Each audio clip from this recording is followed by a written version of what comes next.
3 humans, 1 unknown. Identify. The Mark 6 connected to the fleet network and sent its query winging back to the Citadel's supercomputers, accessing the knowledge of 10,000 star systems. 4 milliseconds later, it had an answer. Species, Time Lord. Origin, Gallifrey. Designation, the Doctor. A list of the most dangerous species in the universe scrolled across the Mark 6's display. Sontarans, Cybermen, the Daleks of Skaro. According to the database, they had all fallen to this Doctor's sword. Not that the machine could actually identify a sword, or indeed any kind of weapon at all, on her person. The Mark 6 hesitated. Until that moment, every factor had pointed to an overwhelming victory in its favour, but this new information prompted it to inject a note of caution into its plan.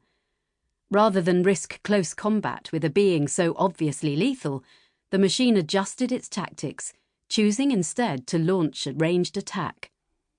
Selecting its primary armament, a plasma beam rifle built into its right arm, the Mark 6 activated the laser rangefinder and calculated a firing solution. "No good," said Yaz, returning from the back of the cave. "It's a dead end." She pointed to the cave's mouth. "That's our only way out." "Are you sure that robot thing's even still out there?" asked Ryan, squinting into the fast-fading daylight. "Maybe we gave it the slip."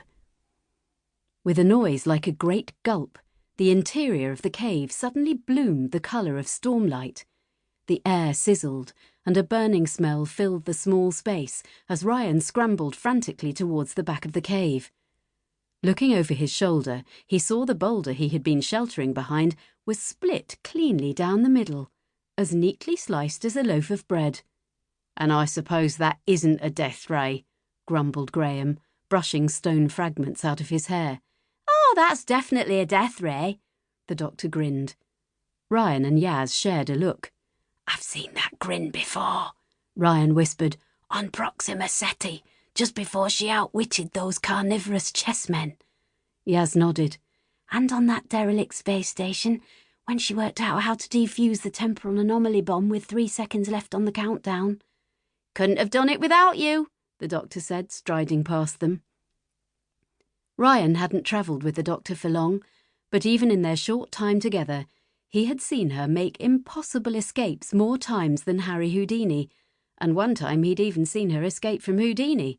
Well, not the real Houdini, but 200 evil cyborg clones of the great escapologist in the subways of New York City in 1904. But that was another story. What, he wondered, as he watched her march towards the cave entrance, could she possibly have planned now? The Doctor stopped beneath the stone arch at the cave's mouth. This planet had a short day-night cycle, and the sun was already low on the horizon. The last of its slanting rays cast a golden aura around the Doctor's silhouette. Standing there, glowing, she looked invincible, perhaps even immortal. She raised both hands. "We surrender!" she called out. The Citadel rose 12 kilometres out of the blasted plains, a shining tower of iridanium steel.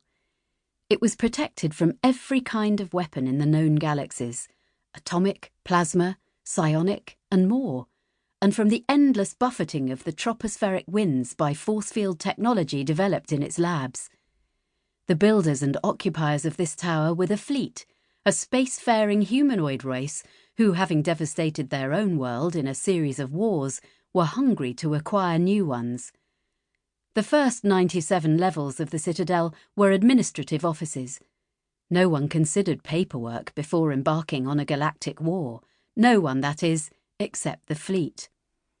Above admin lay research and development, levels 98 through 112, communications, planning, medical, and finally, at the pinnacle, the Space Lord himself.